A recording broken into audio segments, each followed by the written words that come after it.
This morning we're going to have Dr. Sharps come and give us our morning's pre-Sabbath School presentation.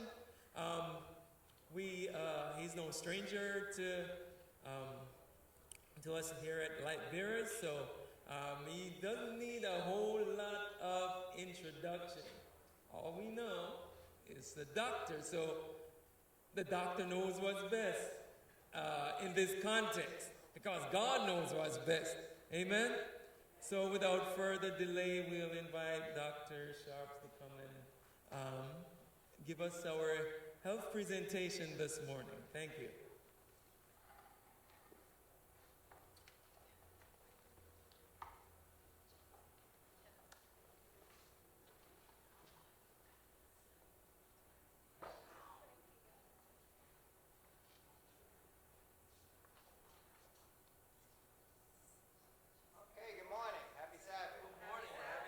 Memorial Day. Oh, is that me?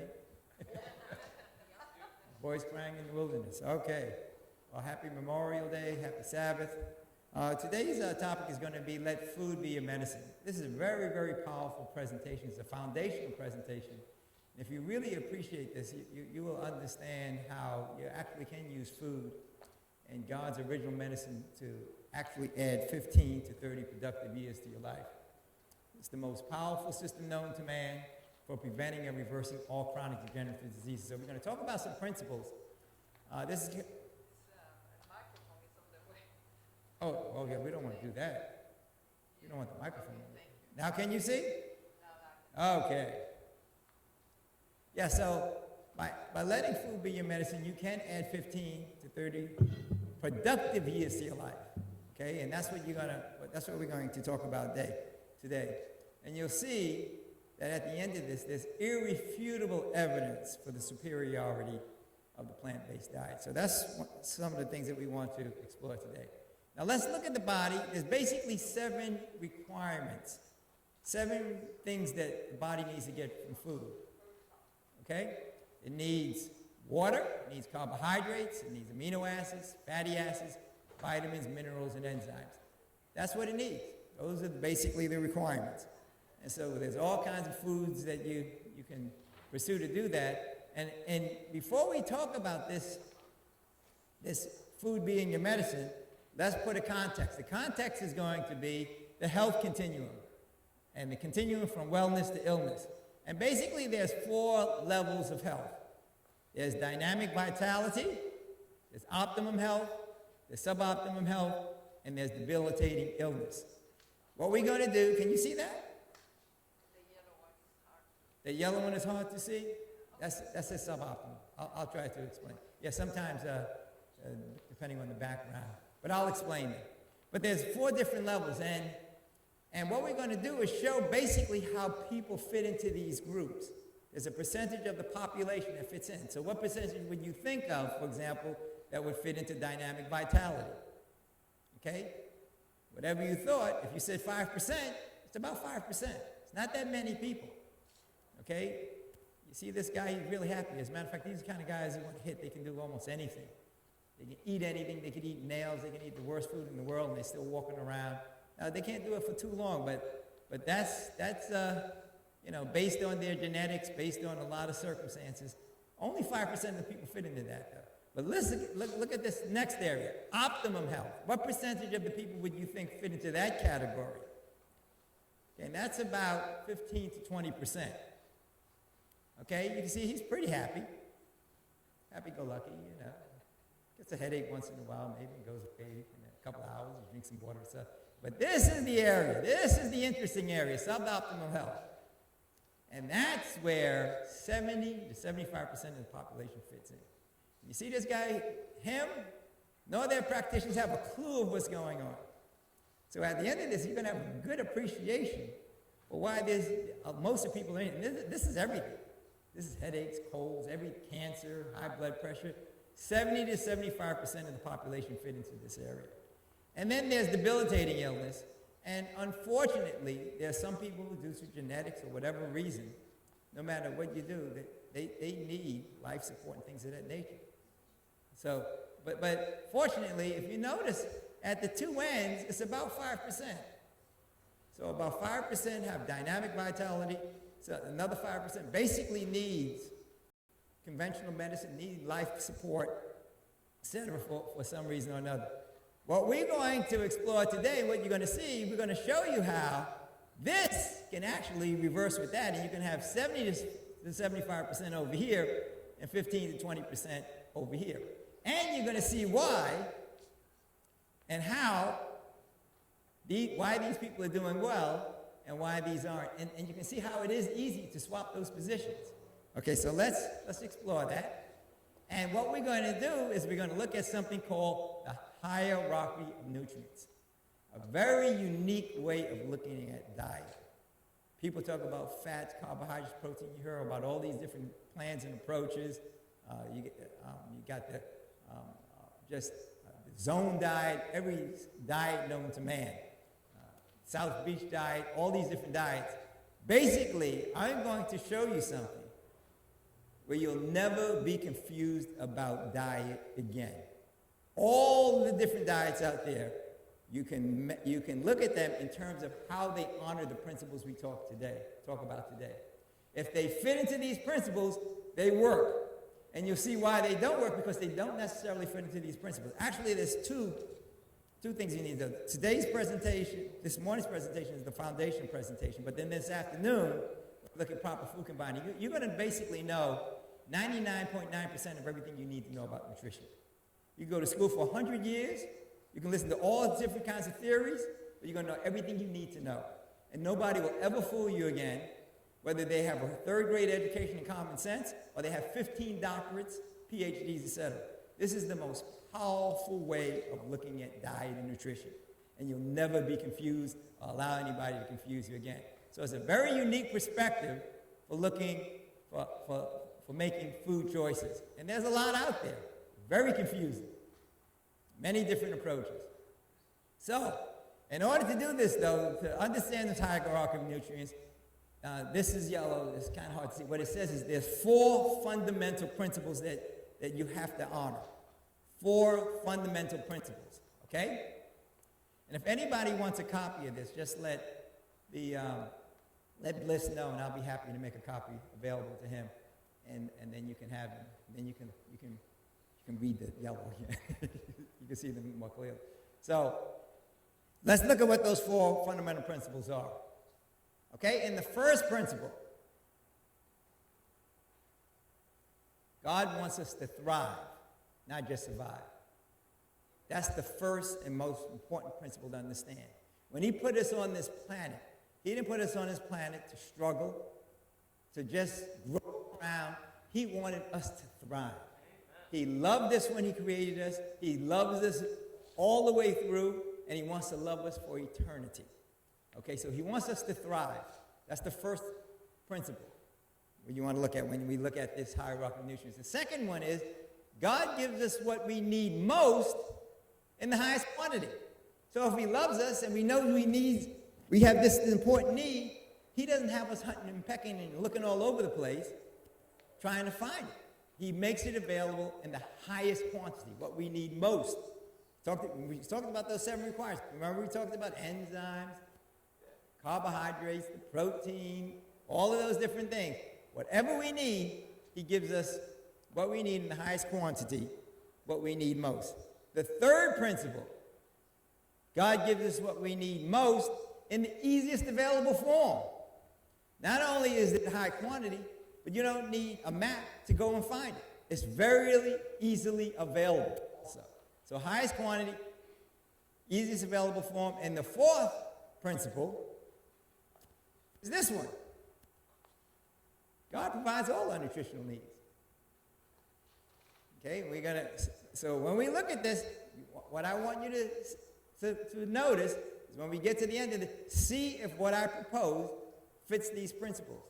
Any program you look at, any dietary program, look to see if it fits into these principles, okay? So, let's look at the hierarchy of nutrients in terms of the highest quality nutrients to the lowest quality nutrients, okay? All these different foods. You might have one in your bag. I'm going to show you exactly where it fits in this, okay? I'm just kidding. I'm just kidding. Okay, so The first and most important nutrient, a lot of people don't realize this, is air. They say all kinds of things. They say, well, you need protein, you need fats, you need avocados, you need macadamia nut. The first and most important principle is nutrient is air. And I'm going to prove to you, I'm going to show you how smart you are. Didn't even realize how much you knew. You know a lot, but don't realize how much you know. And everybody's confusing you about what you already know. Okay? So I'm going to reinforce what you already know. So now that you understand this, and you look at this biblical principle, in the beginning, God created the heavens and the earth. Air, the very first and most important nutrient. What's the second most important nutrient that follows these principles? Okay, you got it. You guys, see, I told you, you know this. So, and the Spirit of God moved upon the face of the water, Genesis 1:2. So he was setting all of this stuff before we were even created. He was preparing for us to thrive and not just survive, giving us what we need most in the highest quantity. There's air all over the place. You can't even hide from it. You can't hide in the closet or anything. Abundantly supplied. Is it easily available? Do you have to go looking for it? It will find you. Okay? Okay, what's the third nutrient? Now that you're on a groove swing here, what's the third most important nutrient? I know some of you are saying, when is this guy going to give me something to eat? Good thing I have. What's that? Sunlight. Who said that? There it is, sunlight. And God said, let there be light. And there was light. And God saw the light, that it was good. Those are the first three most important nutrients. Okay? All biological activity have to have these things to live. What's the fourth most? Now, this is the first. We're still in the first food group. There's 5 food groups, incidentally. We're going to go through all 5 food groups.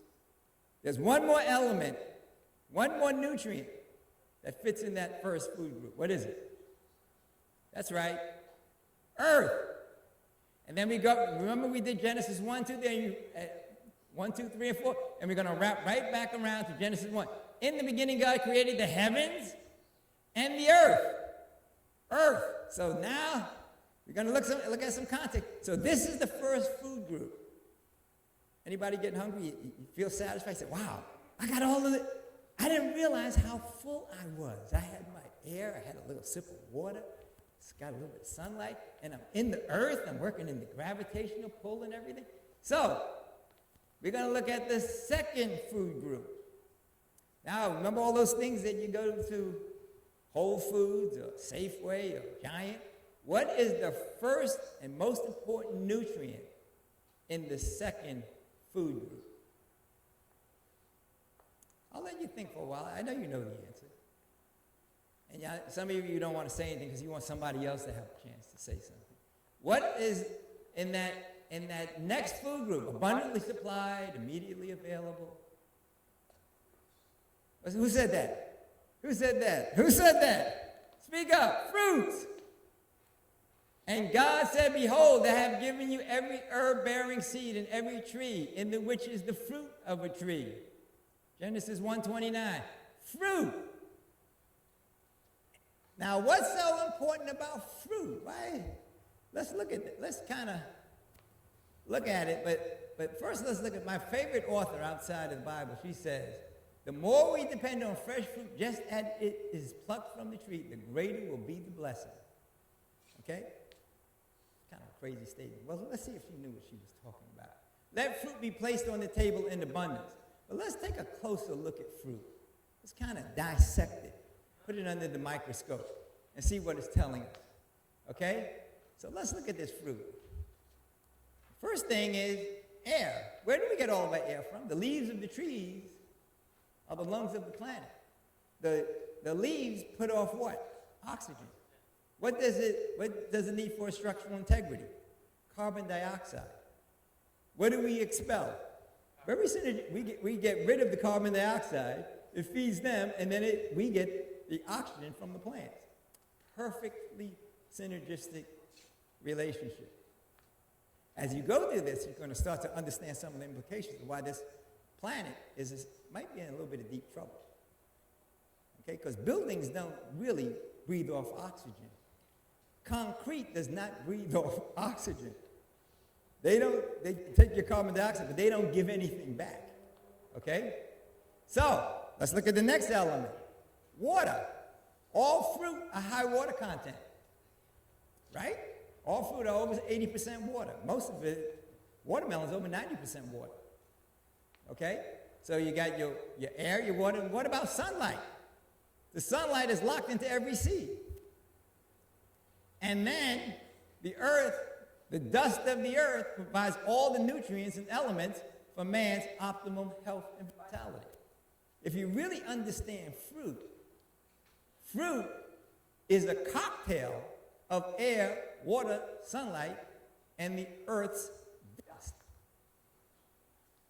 Plants can do something that we can't do. We can do something that angels can't do. What can we do that angels can't do? We can procreate. Plants can do something that we can't do, that we need. We need all of those elements, all those micronutrients. And I would tell you that we need all of the known, and there are over 100 known minerals. You know, there's cobalt and argon. They go through all of the full list, the zinc, all of that. Those are, I bet there's some we don't know about, but God knows about. And they're in the dirt. So fruit provides all the basic nutrients. These are the basic nutrients, all of them in the highest quantity, the easiest available form, designed in the original plan for man to thrive. Once you understand that, and you start putting other foods under this test, you can see where nobody will ever fool you about any diet or any program ever again. So let's go through it some more. So, in Genesis 1:26, you know, we are formed from the dust of the earth. Okay? God took the dust of the earth, he breathed into it, and man became a living soul. So we are from dust. We're from dirt. That's where we came from. All right? Now, I said we're from dirt, and we have to be sustained from this dirt, but we can't eat dirt. Plants can eat dirt. Okay, so plants are the manufacturing facility for all of that we need to sustain our biological function. Plant foods are God's manufacturing facility. Now, Ford's manufacturing facility, they have all the parts they need to make a great car. So, food plants, they can make food, but they can't make the food the way God's manufacturing facility is not Kellogg's, it's not Quaker, it's none of those food plants where they try to take all of these synthetic elements and put them together and give them to us. It doesn't work as well. This works the best. He has provided these manufacturing plants. He has a manufacturing plant they call plants. He even call them plants. For sustaining mankind, after he formed man from the dust of the earth and breathed into him the breath of life, he gave us plants, his food manufacturing facilities. He has a lot of them all over the place. Little tiny facilities, and they're more efficient than these big plants. And they take up much less energy. Okay? The most efficient manufacturing facilities in the world for sustaining man's health and vitality, to maintain his fearfully and wonderfully made creatures. Okay, so now that you understand that, you can start to appreciate how the hierarchy of nutrients is directly related to food's ability to provide the God-provided basic nutrients created by him for outrageous health and vitality. Now, if you just want to kind of trudge along, you can have some, I'm talking about outrageous health and vitality. I'm talking about productive years, adding 15 to 30 productive years to your life. Okay? So now that you understand that principle, as you go through, this finishes out that second group. So let's kind of look at it. Fruit is high water content than vegetables. Vegetables are pretty high in water content.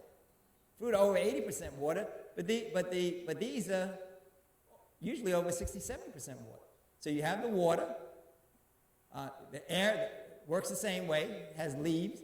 The sunlight is also involved in promoting these, and they all come from the earth. Nuts and seeds. Now, nuts and seeds are botanically a fruit. And God is even teaching us how much nuts and seeds we used to eat. Remember I said abundantly supplied and easily available? Now, for fruit, how much work do you have to do? You can just be sitting under the tree, minding your own business. Apple fall down, it's lunchtime. You don't even have to do anything. Abundantly supplied, easy available. Vegetables, you have to pull it out of the ground. Fruit, it'll fall into your hand. Abundantly supplied, immediately available. Okay? High water content. Now, nuts and seeds, you got to do a little bit of work. Back in the old days, Adam got a couple of rocks and he had to break it open. So you have to work a little bit. So that's God's way of telling you is you don't eat as much nuts and seeds as fruit.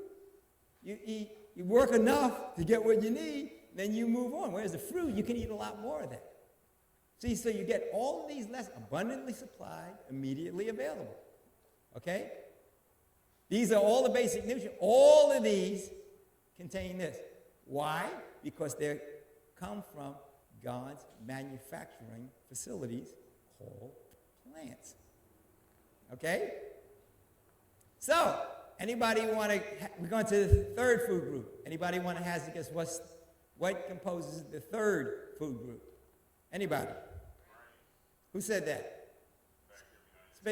You know what? Did you see this presentation before? You're the one who designed the This is the guy who gave me the presentation. He's talking back there. That voice crying in the wilderness. Okay, he's right though. Grains and legumes. Now these are plants, right? But let's look at it. Remember I said abundantly supplied, immediately available? They're not high water content. They're not as high as water content. As a matter of fact, you need water to even eat them. They're dry. But it has all the nutrients. It has all the dust particles, right? It has all the minerals. Make sense? So why did God give us grains and legumes then?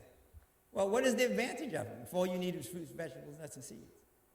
Well, in times of flood, famine, and warfare, these don't have high shelf life. These have high shelf life. So, but it's telling you that they're important, but they're not the best. They're not the most important. And in times of flood, famine, and warfare, these will sustain your life. It's part of a good diet, but it's not the ideal diet. You see how it's coming together? Abundantly supplied, immediately available, high water content. It has the sunlight in there that comes from the earth. All of those have that in common, but as you move higher in the hierarchy, there's more water, more air involved. Okay, you don't need a whole lot of leaves for grains and legumes. These need leaves, where you get your oxygen. So you see how that's all coming together? Starting to make sense? Now, the fourth food group. Anybody want to hazard a guess? What's in that group?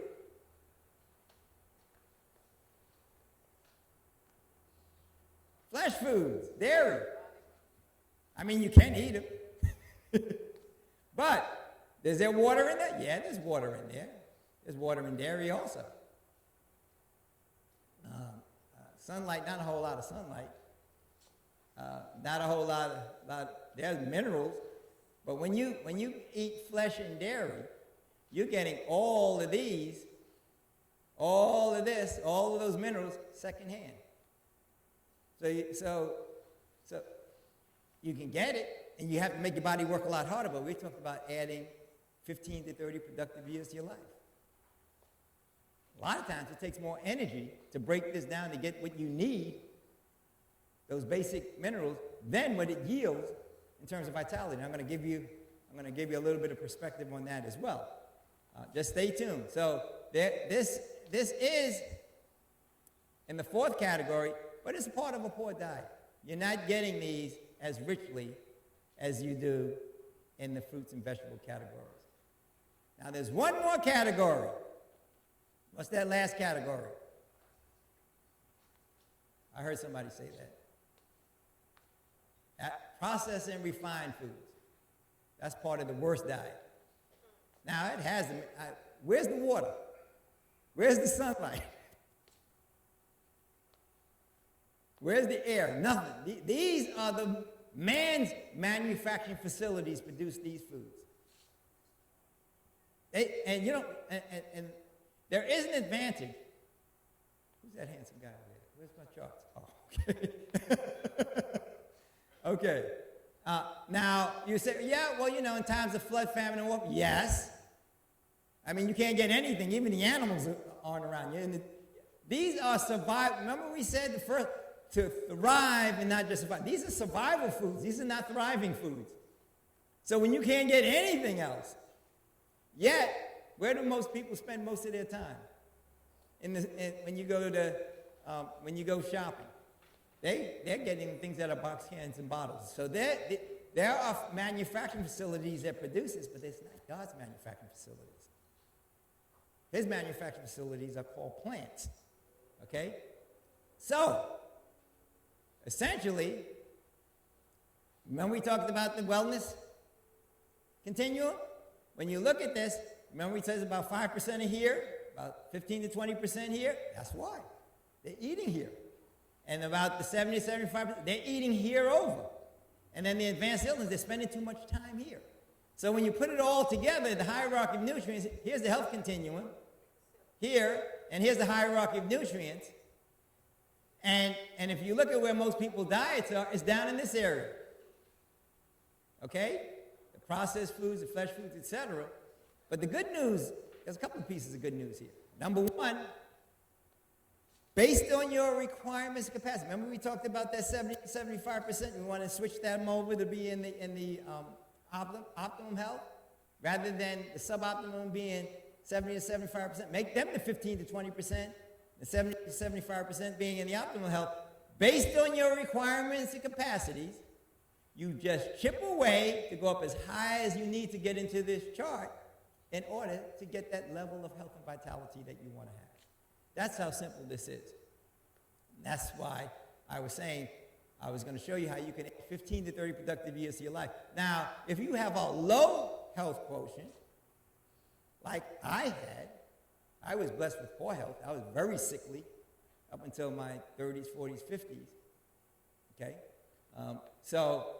I needed to be higher up in here. I was down here. I used to think pizza was a health food. It had fats, carbohydrates, it had everything. Put a little bit of bacon and some provolone. I mean, I thought I was, and why my eyes were bloodshot, allergies and chronic bronchitis, because I was eating down here. And there were a lot of nutritional experts that were telling me I needed more protein. I needed to be down here. That's why I said if you really understand this and you put it in the context that we talked about, nobody will ever fool you about diet again. So again, based on your requirements and capacity, even the supermarket is telling you about the hierarchy of nutrients. So when you go to the supermarket, all of these kinds of foods, fruits, vegetables, nuts, and seeds, they're all around the outside. Even the meat and dairy is on the outside. So if you do 80% of your shopping around the outside and only 20% in the aisles, you'll be doing very, very well. As a matter of fact, if you did 80% of your shopping around here, around the outsides of the supermarket, the only thing you need to go to the aisles for is to get toilet paper, because you're going to have good bowel motility. However, if you're getting 80% of your food in the aisles, the only thing you won't need is toilet paper, because you'll be so blocked up and constipated, nothing will move. It's very low water content. No air. But see, everybody is telling you, and you didn't even, so you knew this. You just didn't think about it. We're all so distracted with building bodies 12 ways. I remember, I'm old enough, a lot of you don't remember the Wonder Bread commercial. Builds bodies 30 different ways. Then it got to 12 different ways. Then down to 8 ways. And then now it's to the point where I wonder if it's even bread. So all of it, so this is basically all you really need to know and apply to add 15 to 30 productive years to your life. Even the ADA in 1988, they said it is the position of the American Dietetic Association that appropriately planned vegetarian diets, including total vegetarian or vegan diets, are healthful, nutritionally adequate, and may provide health benefits in the prevention and treatment of certain diseases. Well-planned vegetarian diets are appropriate for individuals during all stages of the life cycle, including pregnancy, lactation, infancy, childhood, and adolescence, and even world-class athletes. I have two types of athletes, our clients. I have sick clients, people that have blood pressure issues, strokes, former strokes, cancer, all of that. So I have those. I also work with world-class athletes. And they are getting better and better as they follow this hierarchy of nutrients. They're plateauing, and I'm talking about older athletes. I'm an old athlete myself. I'm a senior athlete. So I'm one of the, but I run into, when I go out there and compete, a lot, and they ask me, how do you do that again? And I tell them I'm a vegetarian. And a lot of them they're not my clients, they're just competition. But my clients, I have clients that come to me, and they are basically doing this, and they are adding more longevity to their sports, etc. So this is the most powerful. There's irrefutable evidence. Anybody who stops to think this is the most powerful system known to man. And I'm going to show you something. I'm going to prove to you that you know. There's a couple of things you know. Most of you know the Bible. Any of you afraid of the Bible? Nobody's afraid of the Bible here. Does the Bible have a definition for meat? What's the definition? What's the biblical definition for meat? What's that? Who? Food? Yep, sort of. Yep, that's pretty good. Let's look at the biblical definition for meat. Okay? Anybody have a Bible? I want to be tested on this. Anybody have a Bible? Okay, you got it. Anybody have a King James version? Because some of these other versions. Okay, somebody test me on this. Okay, make sure that I say this right. And God said, "Behold, I have given you every herb bearing seed which is upon the face of the earth, and every tree in the which is the fruit of a tree yielding seed. To you it shall be for," what is the word? What does the Bible say?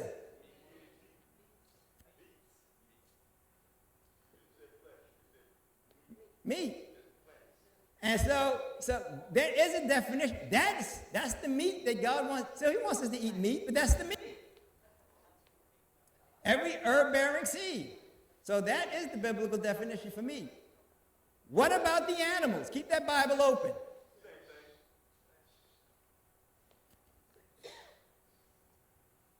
And to every beast of the earth, and to every fowl of the air, and to everything that creepeth upon the earth, wherein there is life, I have given every green herb for meat. Even animals were designed to eat fruit, vegetables, nuts, and seeds. It's the best food for them to thrive. Just because you can eat meat, that doesn't mean it's good for you. Whether you're animal or human. And they actually have studies now that you take carnivores and you put them on a vegetarian diet, they live longer. And they are stronger. I'm working with, I was seeing clients while I was here, and one of the clients is an ex-football player, NFL football player.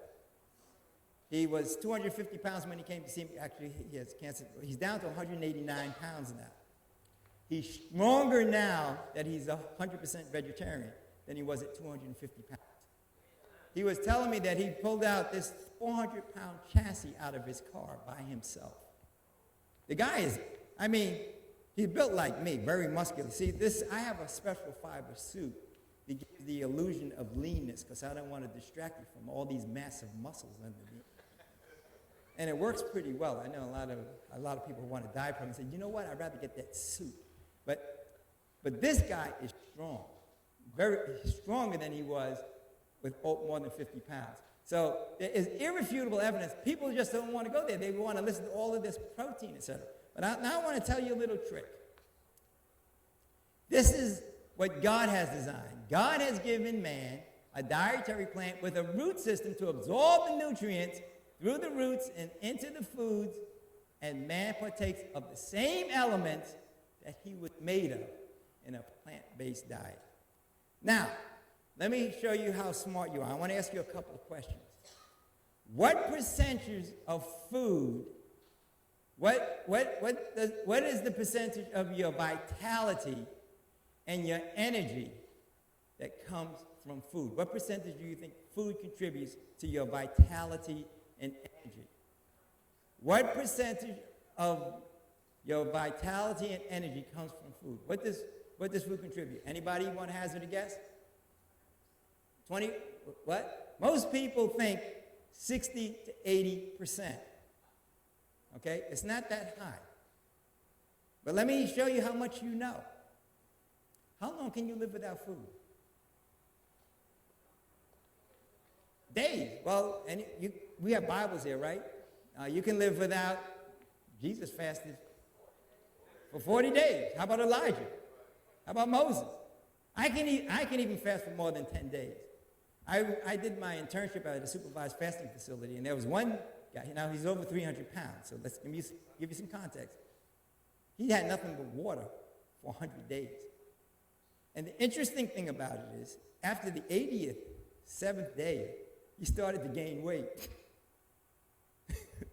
Think about that. Now, he didn't become a big muscular guy like me, but he started to gain a few ounces, a few pounds after. So the body adapts. So that air, water, sunlight. So you can live a while without food, okay? So the reason I bring this up, because people say, well, I got to have my 3 squares a day. I have to have my 3 meals a day. But we're going to talk about how many calories and how much food you really need, et cetera, in this afternoon's presentation. But let me ask you the second question. How long can you live without water?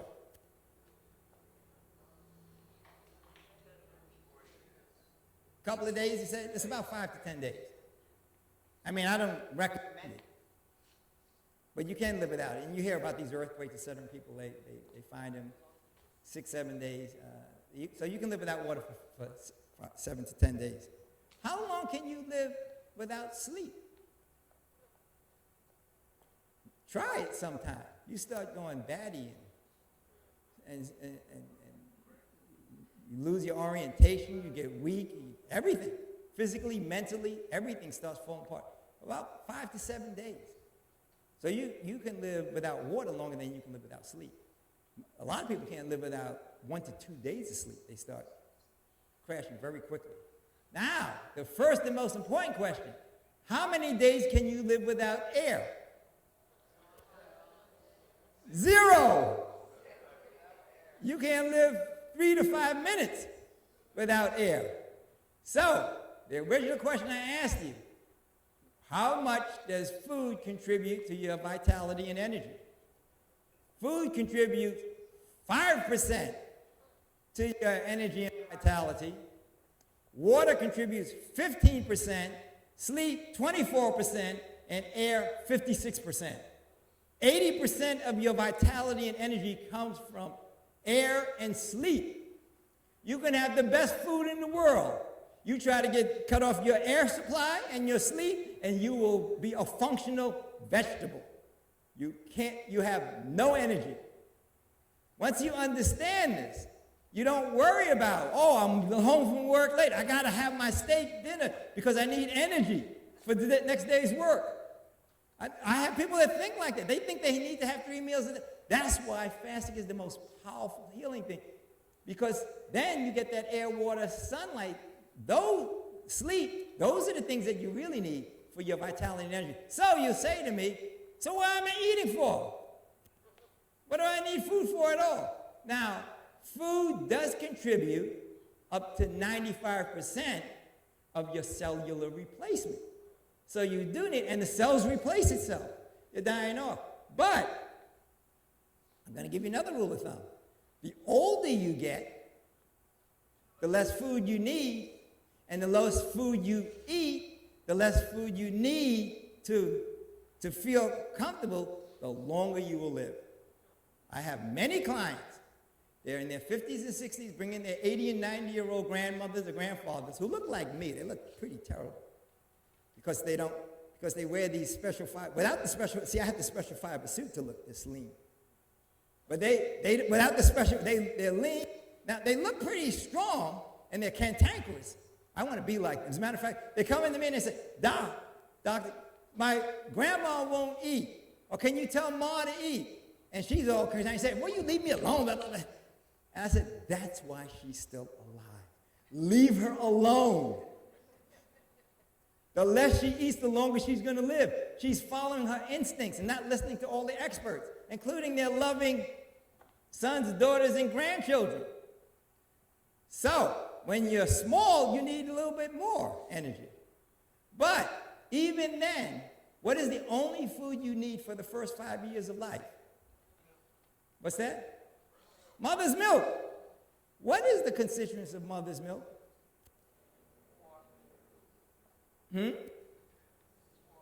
It's 87% water. It's 7% fat. 3.5%, 7% carbohydrates, 3.5% fat, and the smallest amount is protein. So even then, the fastest growth in your life, all this stuff about these protein diets, you need this protein. You need protein to make protein. Every time I hear that, when people say, well, you need protein to make protein, I always ask them the question, how much blood have you drunk lately? And they say, I don't drink blood. So you don't need to drink blood to make blood? No, you need the constituents. So a lot of people say a lot of things, and then when you really exercise, it doesn't make sense. See those two handsome guys back there? Dr. Timothy Sharp, the handsome guy. Stand up for a second. Dr. Timothy Sharp. He's in our doctoral program. He just got his doctorate. Now, does he look like he's hurting? For 34 months, he lived on nothing. Now, can you stand up for a second? Dr. Sharp? Dr. Lisa? He was breastfed for 34 months. That's all the food he had. He didn't even have pablum. He didn't have anything in those jaws. He didn't have any that beets and 34. Now, can you stand up? John Michael has a master's. He's working on his doctorate. He's taller than TJ. He was on mother's milk for 44 months. Nothing, and he took a break for a while, and he came back 2 weeks later and said, that's it, no more. You can live off of mother's milk your entire, I don't recommend it. I don't recommend any 40-year-olds still hanging off of their mom. You can, though. I know there are some people that their digestive systems are so weak. There's this 50-year-old woman in Australia. The only thing she can have is mother's milk. 50 years old. She has a very weak digestive. So even if you stop to think, you realize when you're young, you need nutrients, but you don't need any meat. You don't need any grains. So you can see how I'm validating this hierarchy. It is the most powerful system known to man, this hierarchy of nutrients. You see how I'm giving you some context? Now, the other thing is you grow to half of your adult height at what age? 2 years old. And I said you can, for 5 years, all you need is mother's milk. So you need more food then. But when you get to be, well, you're a young fella. When you get to be my age, I'm not going to grow any taller. And if I eat too much food, the only way I'm going to grow is this way. And a lot of it is going to be because I'm constipated and I'm not getting rid of anything. So it's not really good vitality and energy. So you see, I know I need to wrap up because we have to get ready for the sermon. But I just wanted to make these points. You knew all of this already. That's what I'm saying. You know that you need air and water and sunlight and rest. But you're letting everybody tell you need all these fats, carbohydrates, and proteins. All you need is the fats, carbohydrates, and proteins that God put in his manufacturing facilities called plants. That's what I'm saying. I was going to give you there's no evidence, there's no science that will compete with what I just told you today. In less than a half an hour, 45 minutes, you know everything you need to know about nutrition, really. Now, you can learn about proanthocyanidins and oligomeric this and big, long, fancy words, lycopenes and all of that. You don't need to know any of that. All you need to know is God loves you give you manufacturing facilities called plants for your food. Does this make sense now? So let's look at how we make the transition now to outrageous health. Okay? This is what nutritionists tell you and what you learn in school. This is what I learned in school. That the diet is supposed to be grain-based, 6 to 11 servings. And they kind of give a nod to it. As a matter of fact, they don't even consider fruit and vegetable or food like they call it a snack or something like that. But they do give a nod. And then over here, they as a matter of fact, when it first came out, there was no meat and dairy in there. But there was such a political uproar that they put it back in. Because I showed you, even the EPA showed that you don't need it. The vegetarian diet is more than adequate for athletes, for infants, for every stage of life. So it's more there's more politics and marketing in health and in the food industry than there is science, real science and validity. So if you want to, and the other thing about this is very difficult to understand. You know, anybody know what a serving is? Actually, there is a formula. That's it. Paris, she's absolutely right. How, physiologically, how big is our heart? How big is our kidneys? 2 of these. Now, how big is your stomach? What is the amount of food you should have in your stomach? We talked about the amount of food. What's the amount? This is the physiological size of your stomach. So when I go around and I look at a lot of plates, now and a lot of times we go to the potluck, people are, I'm not really interested in debating or qualifying your diets or anything like that. But in context, if you look at some of these plates, a lot of people have what I call big hand syndrome. Because you can be 4'2", and that plate, you have to have the hands of Godzilla to be able to eat all of that food. So, but this is the physiological size. So they have all the, and I don't know how you can eat it. That's a lot of food. And the reason why you have to eat all this food their way is because you have to eat so much more to get the little bit of nutrients you need. Whereas if you ate it God's way, you don't need as much food because there's a higher nutrient content, higher richness. So these 611 servings, there's the Tenko family, I think it's called.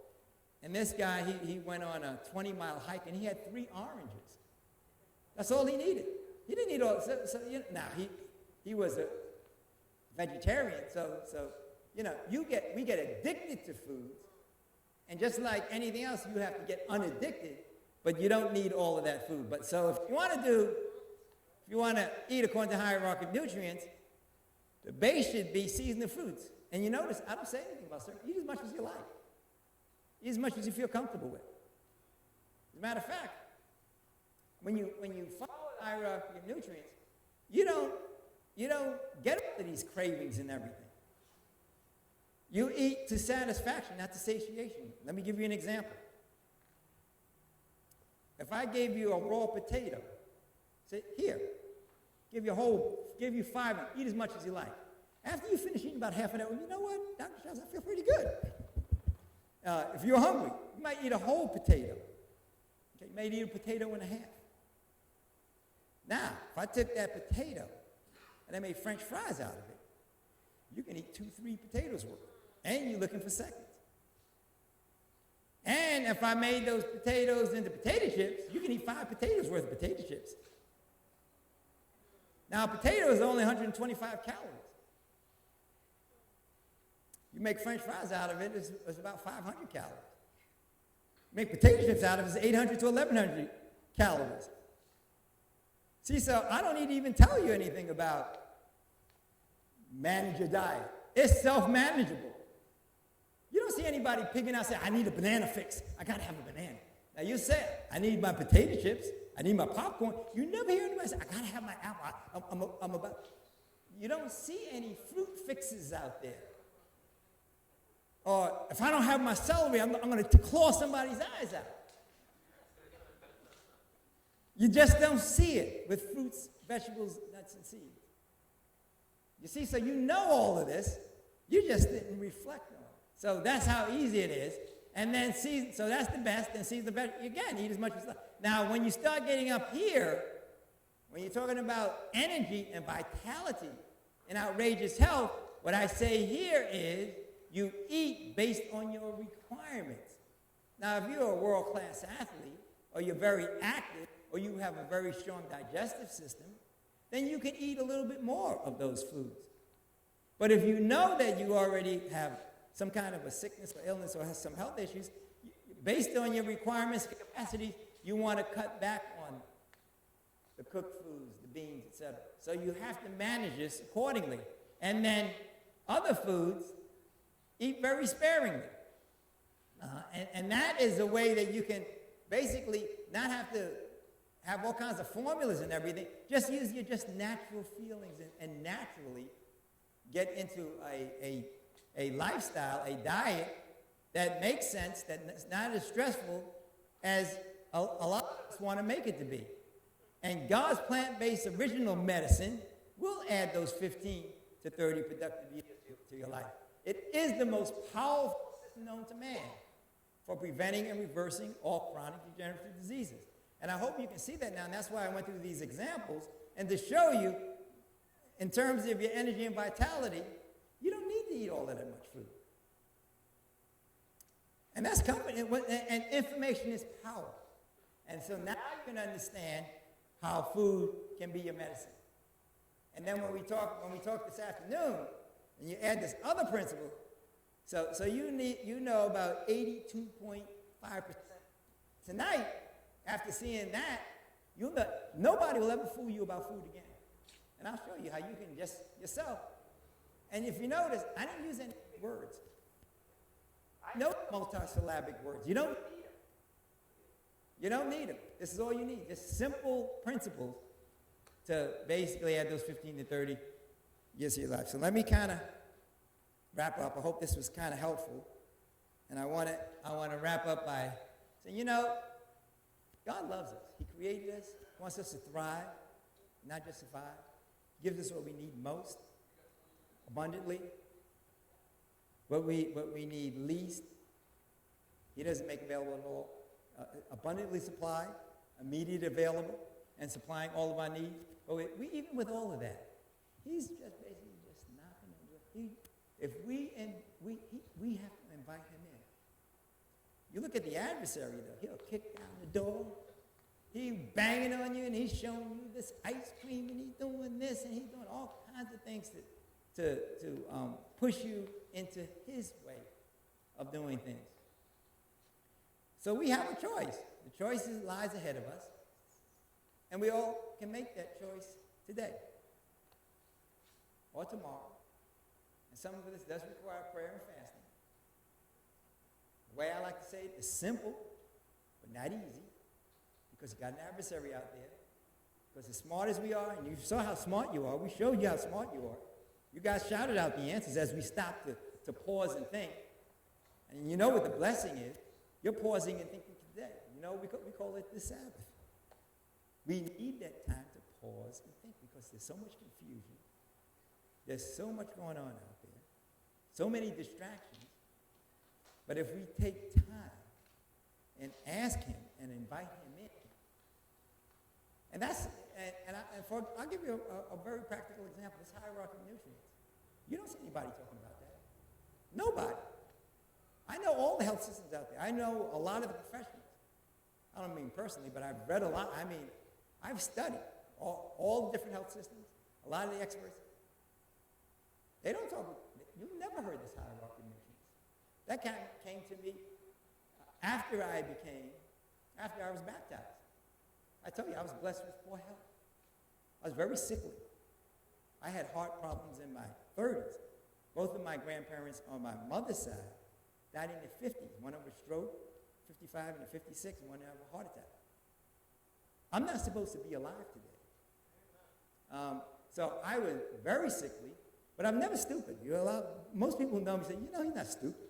He says crazy things, and he wears that special fiber suit to hide all those big muscles. But he's not stupid. I did well in school. I have an MBA, advanced business degree, all that. I tried to do. I studied all of the conventional stuff. and I was getting sicker and sicker.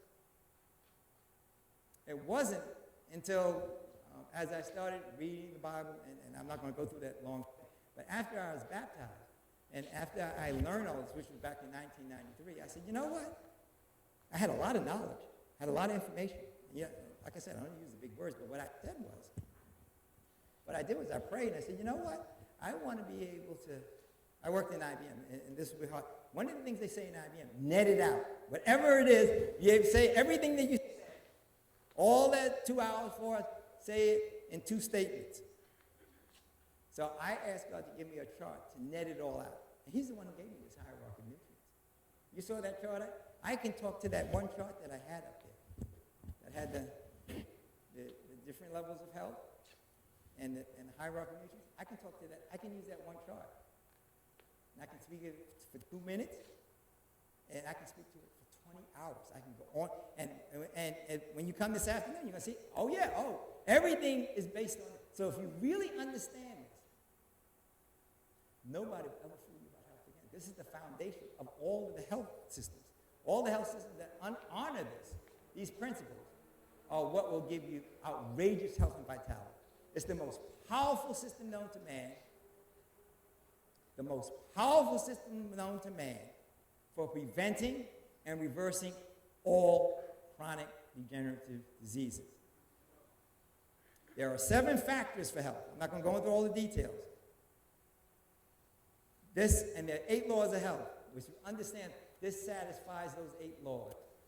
And as you talk about the different health, and when I talk about cancer, I keep coming back to this. And I have a book, it's a little over 100 pages, and I have people, it's a required course. It's required for one of our courses.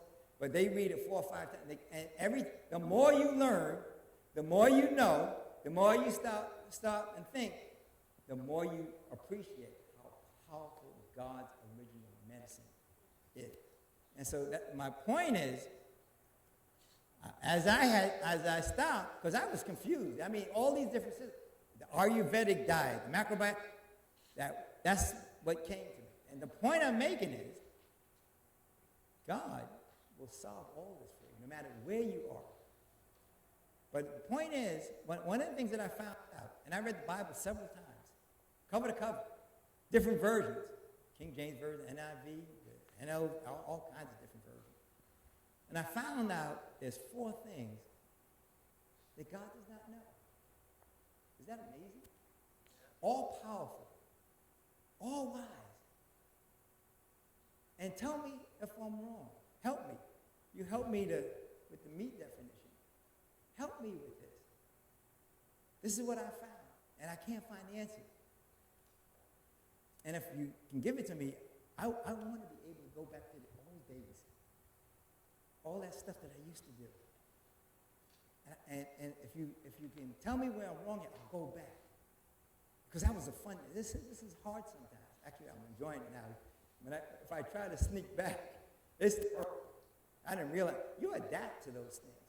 But anyhow, there are 4 things that I found out that God does not know. And what's the first thing? The first thing that I found out that God does not know.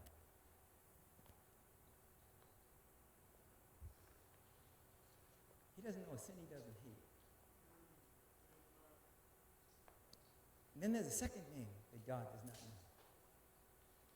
A sinner he doesn't love. Tell me if I'm wrong.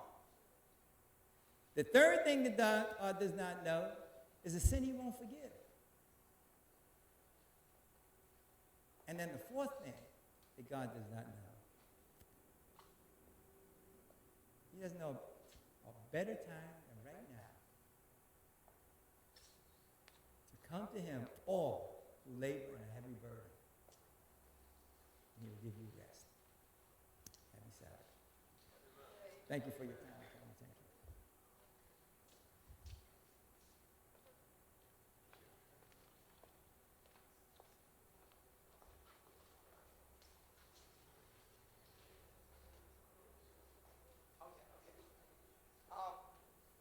Listen, we have 10 minutes of it. Anybody have any questions? Anybody want to straighten me out? What did I get wrong? Tell me what I got wrong, because I want to fix this. You didn't make any comment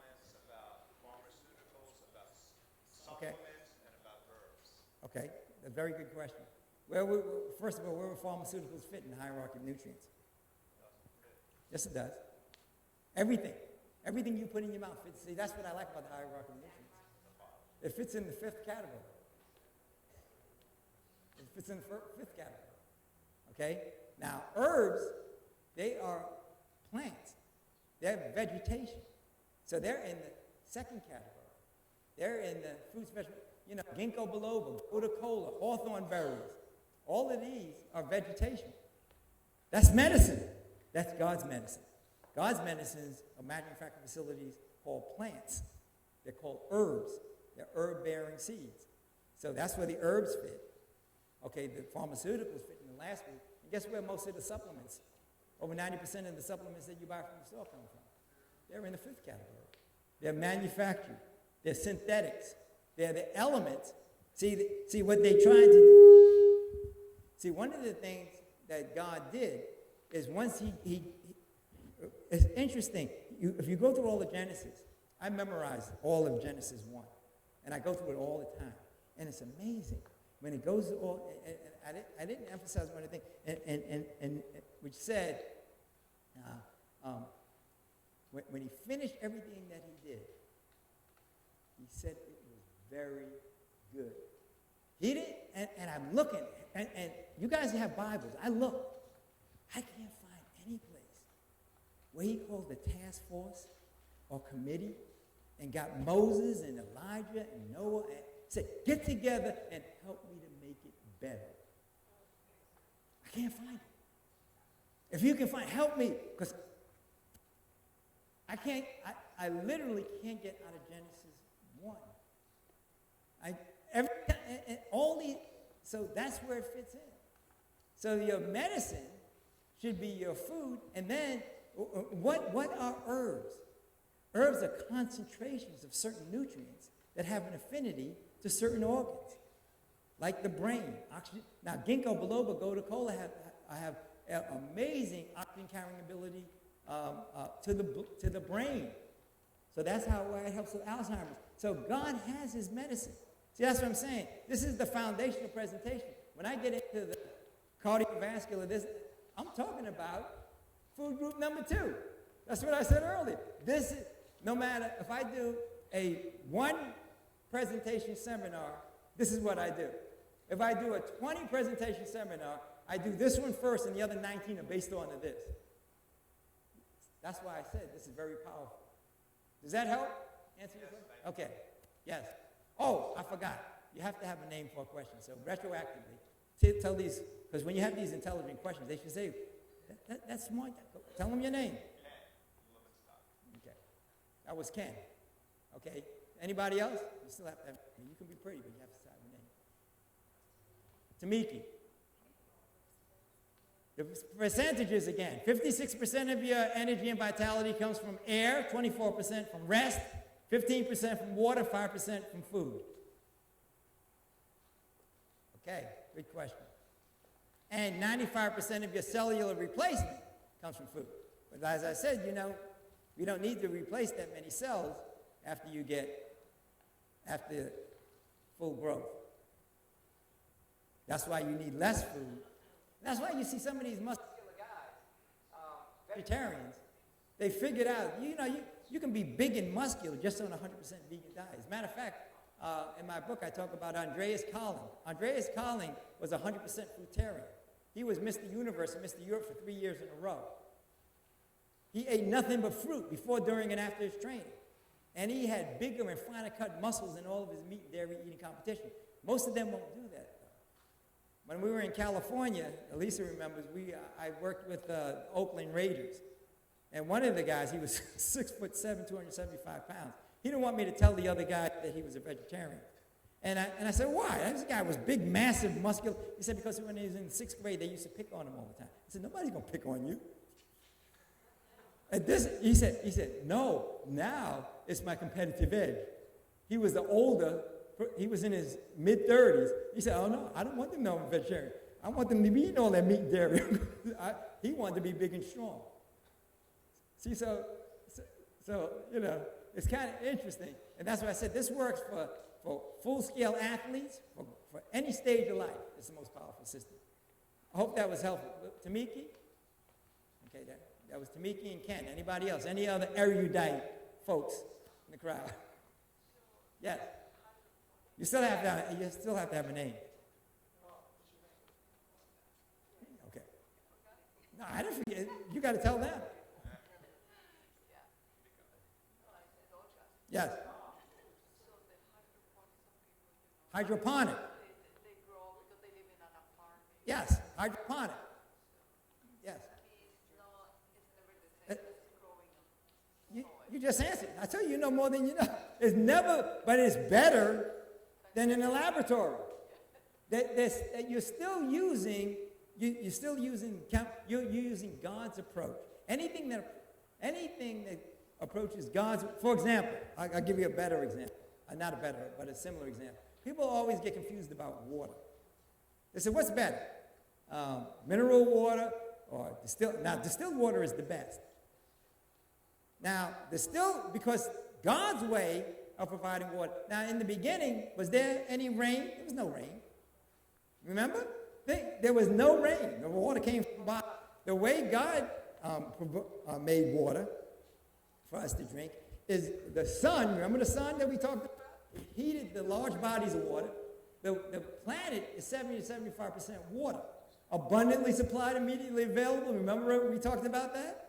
The sun heats those large bodies of water. It went up into the air, and then that water that came down was distilled water. Now, it's not pure before because of all that's in the atmosphere. But that is the way God designed this water. All of the water in plants are distilled.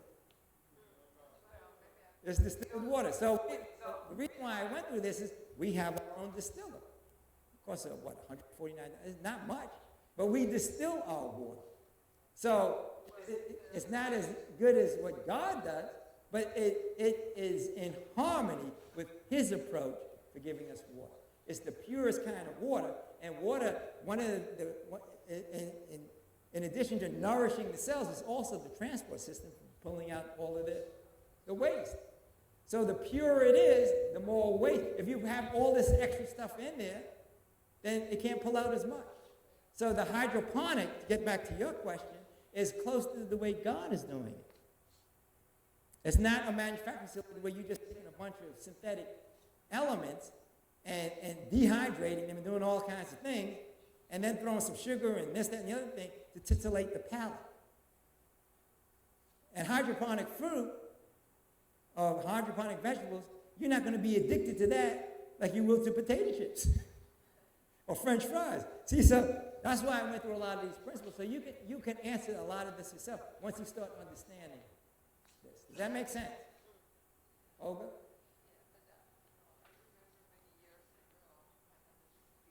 Yes. Well, a lot of people tell you that's the worst because it says it pulls out all your minerals. And they're right. But they're right. But they're pulling out all the minerals your body can't use. It's not pulling out anything that your body needs. You don't see anybody drinking distilled. I drink all this. You don't see my teeth falling out. You don't see my eyeballs. Now, do I always have distilled water? No. I'm going to ask Bliss if you can give me a little thing of water because I left my water at the hotel. So the other thing about this is you want to make the best choices of the options available. Now, I'm not going to stand here and say, you know what? Give me distilled water or let me die of dehydration. You make the best choice, but you understand this. If you go to a restaurant, you don't have to get the pork chops with you can get the vegetables. As a matter of fact, a lot of times I go to a restaurant, they don't even know how to charge me. Because I got all these vegetables, I got this big plate of food, and they don't think it's food. They want to charge me 40 cents or something. I remember one time when I first started this, I was out with a crowd, and I had all this stuff, and they had all this meat and everything. They were $17, $18. They charged me $3.49. Because they don't consider it food. It's the garnish. And I'm eating, the parsley. And their parsley. I like that, I'm having a feast with them, throwing it away. What are you doing? That's my T-bone steak. See, so is this making sense? So it's the application of this. And those are really good questions, as you can see. So anything that approaches God's manufacturing facility or his approach is the option that you want to pursue. Yes, you still have to have a name. Hi, Dr. Sharp. I'm Floyd Graham. I know. You got to tell everybody else. I just wanted to follow up on the point you were speaking about with regard to hydroponics and water distillation. All those things are indeed God's method. But I think also was speaking in terms of the amount of minerals that could be in Right. hydroponics Right. Fruit, Right. vegetables That's right. that are in those. That's right. That's right. Because you'll have all, let's say, 66 or 80, whatever the number are when you get it in fruits and vegetables. But let me tell you something. 57 is better than 3.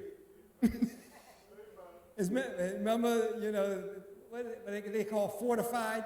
The fortified bread? They take out 57 things and they add in 8 and they call it fortified. Wait a minute. It was fortified before they broke it down. See, so you're right. That's why I said the best. So it's not the ideal, but you're still getting a lot. And that's why I do believe in supplementation, intelligent supplementation. But bioavailable supplementation, that's a whole other topic. I don't even want to get started with that. But everybody needs supplementation. Nobody needs vitamins and minerals from the store. Okay, it sounds like a contradiction. But most of those, and that was your brilliant question, Ken. Most supplements, most vitamins and minerals are coal tar derivatives. They're not from the ground. They're coal tar derivatives. Petroleum. And most of the time and I have these clients, they come in with their shopping bags, and they have to have the esophagus of a kung fu fighter to be able to swallow all this stuff. And I said, and they're sick. I said, there's nothing helping it. I said, you don't need all of that. Some of them are less harmful than others, but they're synthetics. And I said, I bet your urine is real dark. I said, how do you know? It's because the body can't use it. It's just going right out into the toilet. So you have very expensive urine. You probably can bottle that and sell it to somebody. But you can't utilize it. Your body, by the time it finishes processing and taking it out, then it sounds kind of gross, but that urine is more nutritious after your body pulled out this, that, and the other thing to neutralize all of the poisons. Then that makes it actually, but there's actually a whole a whole health system based on urine. And urine tells you a lot too. But that's a whole nother system. But you see the point that I was trying to make. Very good point. So you want the things that are bioavailable. Yes, I think we're running out of time. Are we? Okay. Well, last question, Pat. You have to have a name then.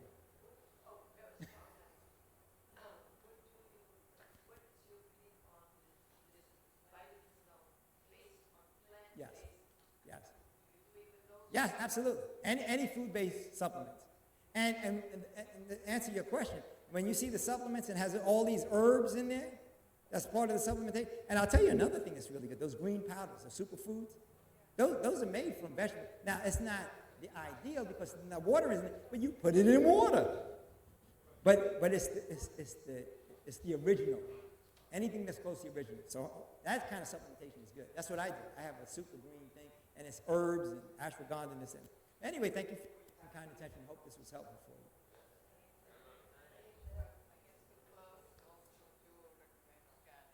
Oh, yes. Organic, wildcrafted is best, but then organic is better than farm-raised and non-GMO.